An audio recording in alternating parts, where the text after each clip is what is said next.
ശബരിമല തീർത്ഥാടന പാതയിലെ പ്രധാന റോഡുകളിലൊന്നായ കോഴിത്തോട് വണ്ടൻപതാൽ റോഡിൽ തീർത്ഥാടന വാഹനങ്ങളുടെ അമിത വേഗത അപകട ഭീഷണി ഉയർത്തുന്നു. വണ്ടൻപതാൽ തേക്കിൻകൂപ്പിലൂടെ കടന്നുപോകുന്ന ഭാഗത്താണ് വാഹനങ്ങൾ അമിത വേഗത്തിൽ സഞ്ചരിക്കുന്നത്. പാതയിലൂടെ കടന്നുപോകുന്ന അന്യ സംസ്ഥാനങ്ങളിൽ നിന്നുള്ള തീർത്ഥാടകരുടെ വാഹനങ്ങളാണ് കൂടുതലും വേഗത നിയന്ത്രണങ്ങൾ പാലിക്കാതെ മുന്നോട്ട് പോകുന്നത്.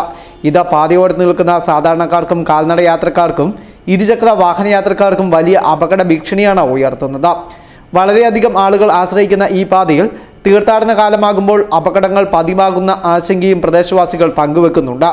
കഴിഞ്ഞ തീർത്ഥാടന കാലത്ത് ഈ പാതയിൽ അമിത വേഗത്തിൽ വന്ന ശബരിമല ഭക്തർ സഞ്ചരിച്ചിരുന്ന വാഹനം ഇടിച്ച് വഴിയോരത്ത് താൽക്കാലിക കട നടത്തിയിരുന്ന സ്ത്രീ മരിച്ചിരുന്നു.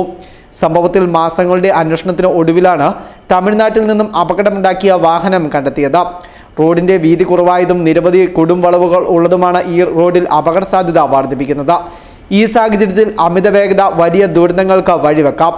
പാതയിൽ വാഹനങ്ങളുടെ വേഗത നിയന്ത്രിക്കുന്നതിന് അടിയന്തരമായി കർശന നടപടി സ്വീകരിക്കണമെന്ന ആവശ്യമാണ് ശക്തമാകുന്നത്. Festoon news, Mundakayam.